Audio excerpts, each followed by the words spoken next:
got a quick kiln unload for you today. My in-laws are actually on the way over for lunch, but I can't wait to see what's in there. So I'm gonna do just a quick open and run through some glazes. I probably won't heavily edit this video because I just wanna get it up there and see if I can keep momentum posting videos, because they take a lot of time to edit, to be perfectly honest, and I feel like I get in a backlog where I want to be creating, and I don't have enough time to go back to all my videos and post them. So let's take a peek.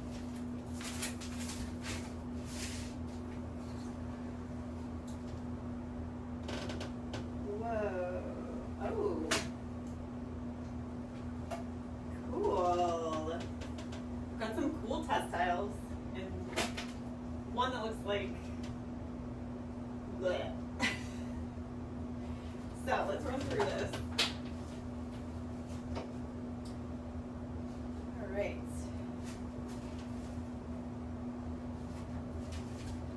Should we go through the dubs first? So I have 2 coffee pour overs on the top shelf.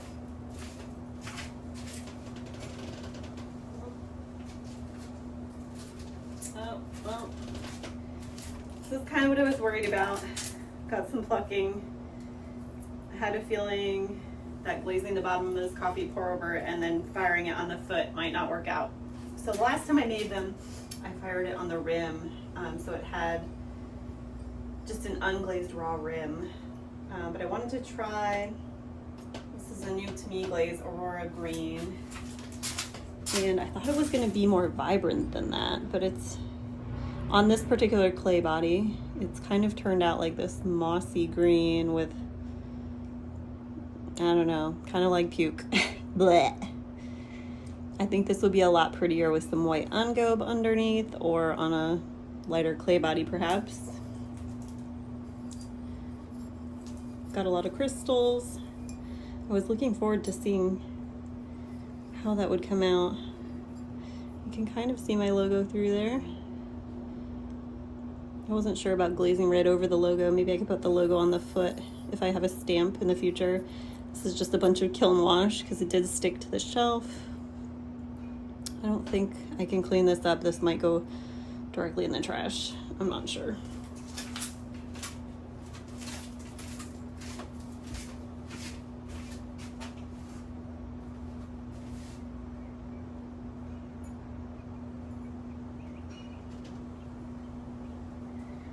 About this one too, because I did not, I think it's stuck. This one looks kind of cool.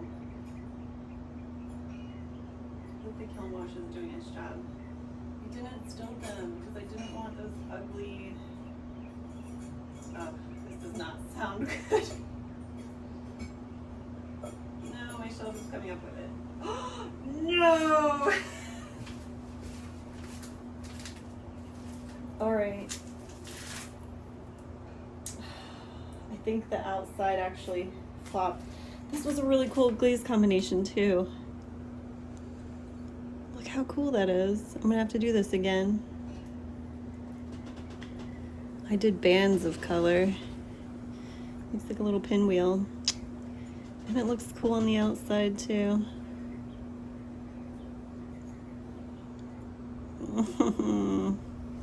It even looks cool inside my logo. I wonder if I could put some like wads of clay underneath, like little balls that will fall off, or if the glaze might get stuck to that.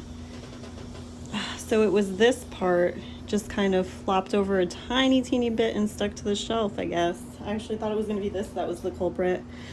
But look at the middle, that has some pretty cool effects.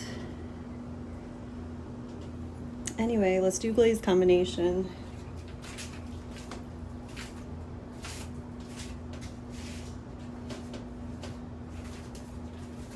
So I believe these are both on Laguna Redstone clay. So Honey Flux completely on the inside, bottom 1/3, and the bottom base. Then stripes of kimchi and cactus ×2 all over.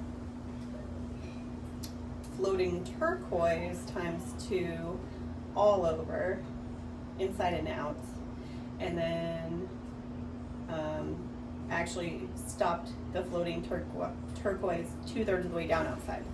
So honey flux all over the inside, from here down, all over the base. Floating turquoise from here up and all on the inside, after the bands of kimchi and cactus, which came in between. So honey flux, bands of kimchi and cactus, honey flux, floating turquoise times 2. Still really cool.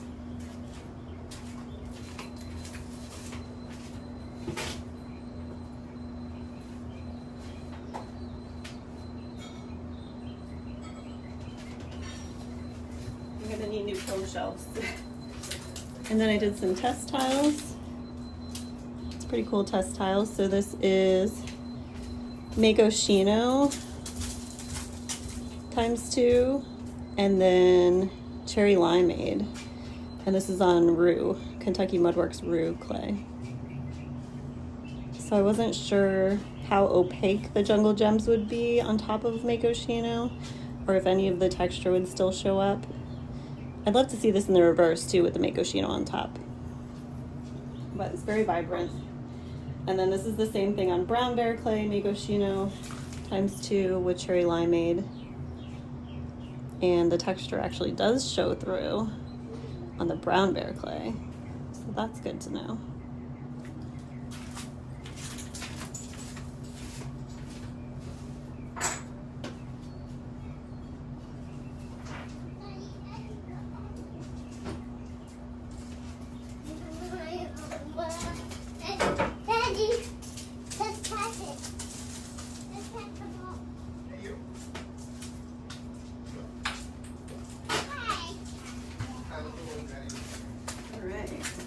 This bowl is on redstone clay as well. So I did times 2 pink opal, and then times 2 green opal, and Cirrus Flow thin on the rim over it, times 2. And then I just did little notches, almost like crenellations, like the top of a castle, that were spaced about, a centimeter apart on the inside. And that's pretty cool.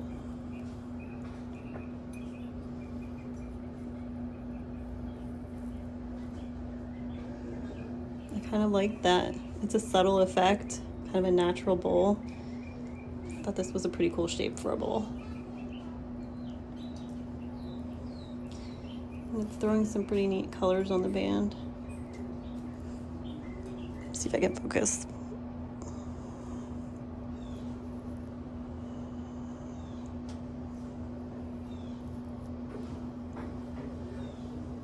Some greens, some blues, some pinks. That's cool.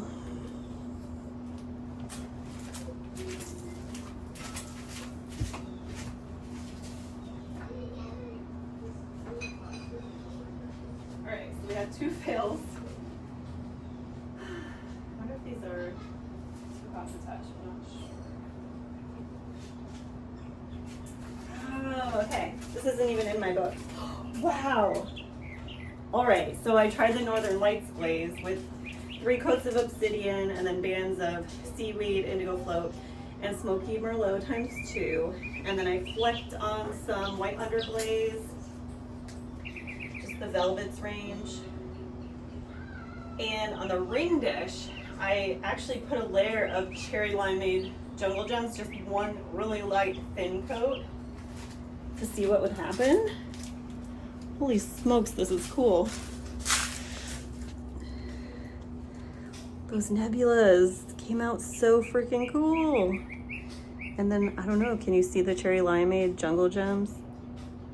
Okay, that is a really cool galaxy look. It's got some deep greens and then some really vibrant blues and purples. Super neat. And I have some Galaxy plates on the bottom shelf that I did not put the jungle gems on. I didn't want to risk it, but I think I will next time.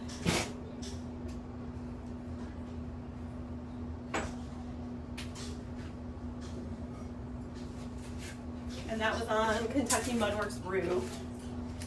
So this is on Speckled Buff, and this is a new to me glaze. This is Junebug. And I liked the test tile in my local clay shop. It was very like, almost like an oil spill. Like it had very much like rainbowish colors in it. I don't see that coming out on the Speckled Buff. This actually looks just very, it does have a mirror finish. So you can see some of that chrome. So we can get it to focus. There is kind of a chrome finish.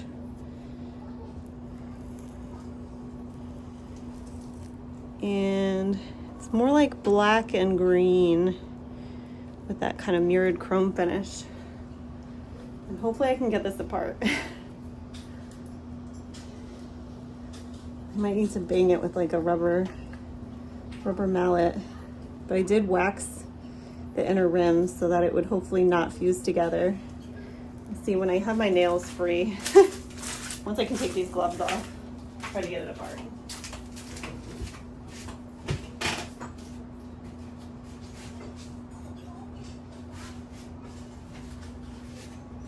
I think this is another Speckled Buff with Junebug on it. My friend made a little pinch pot tray dish. Same thing. Junebug times 3.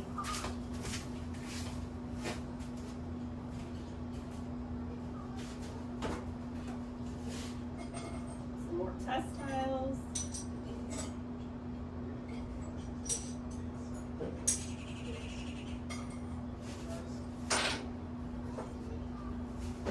See, how fast can I speed unload the kiln?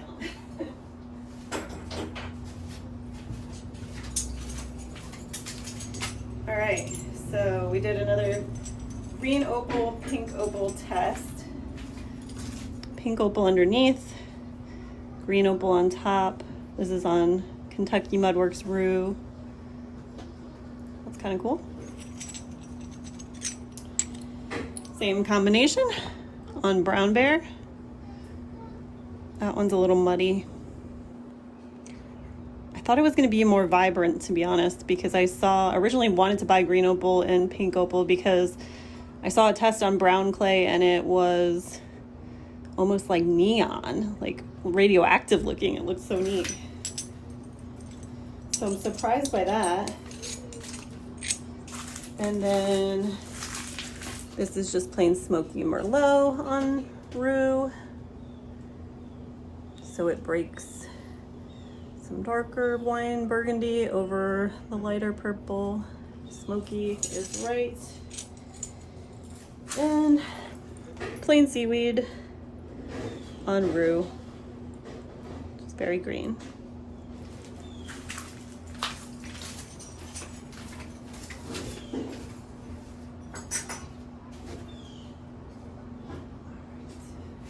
Last shelf.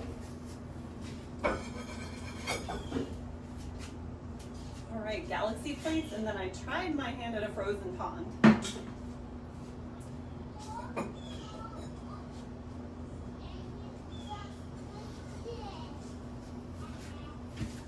So I'll show you both Galaxy plates at once. They're the same combo. Whoop, cheers. So there was a thin band of seaweed across this one, and then heavier in these areas. And the white splatter came out really great, actually. I wasn't sure because it's like you can't double up a coat of a splatter. So we just really went for it. This one, oh my gosh, can you see that? That actually bubbled up. It's raised.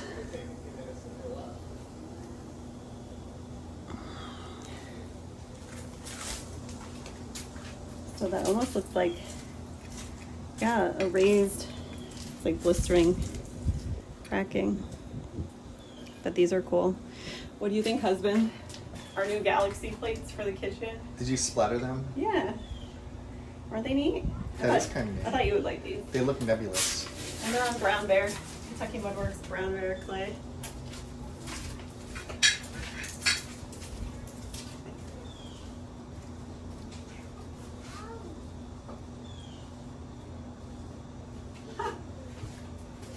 Yeah. Wow, I should have put a witness cone. Lots of blistering on the bottom shelf. Must have gotten really toasty down there. Interesting. So this is Mako Black Matte. I wanted to see how it would compare to Black On Go because I know that's been popular lately and was released more recently. Not loving that. And then I put just blue hydrangea on the rim, like 2 or 3 coats of blue hydrangea. And I might have put a dab of Cirrus Flow as well. But yeah, this is, wow, horrible blistering on Brown Bear. I mean, if this was supposed to be intentionally a warty Halloween witch's dish, but that is ugly.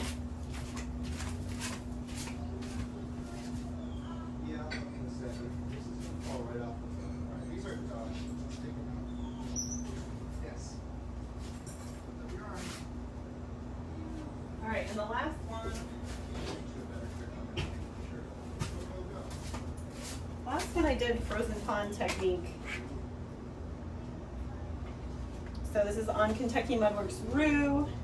So I did Mako Shino ×2 and then dots ×2 of running hot chowder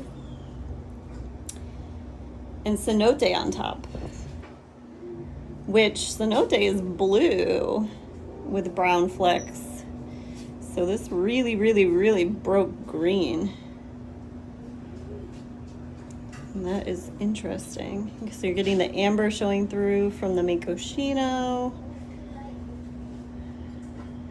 It's kind of cool. I don't hate it. Anybody with a natural decor scheme might think that's really neat. Kentucky Mudworks Rue on the back is the clay body.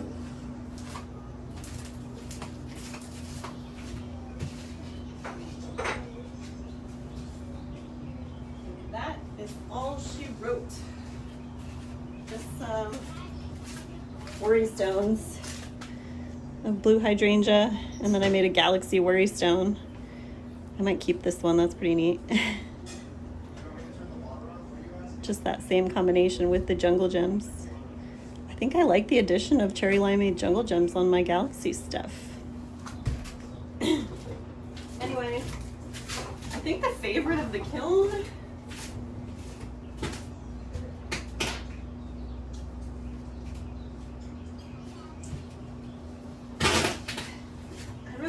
pastels. I would have given it to this guy if he had survived. So maybe I need a runner-up.